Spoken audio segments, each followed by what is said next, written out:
Hello everyone, welcome back to our channel. ఎలా ఉన్నారండి? అందరూ బాగున్నారని అనుకుంటూ ఉన్నాను. అందరికీ మంచి జరగాలని అయితే మనస్ఫూర్తిగా కోరుకుంటూ ఉన్నాను.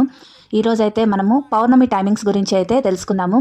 ఇక్కడ స్క్రీన్ పైన కూడా ఇస్తాను, ఒకసారి చూడండి. పౌర్ణమి మనకు మార్చి 2వ తేదీ అంటే ఈ రోజేనండి. ఈ రోజు సాయంత్రము 5:56 స్టార్ట్ అవుతుంది. తర్వాత రేపు అంటే మార్చి 3వ తేదీ 5:07 వరకు అయితే మనకు పౌర్ణమి అనేది జరుగుతుంది. మనలో చాలా మంది అయితే పౌర్ణమి రోజున పూజలు అనేది జరిపిస్తూ ఉంటాం కదా. సో ఆ విధంగా మనము పౌర్ణమి పూజలు అనేది జరిపించాలంటే ఈ రోజు ఈవినింగ్ 5:56 పైన అంటే 6 గంటలకు కానీ 7 గంటలకు కానీ జరిపించుకోవచ్చు. లేదు అనుకుంటే రేపు ఎర్లీ మార్నింగ్ అయితే చేయాలన్నమాట.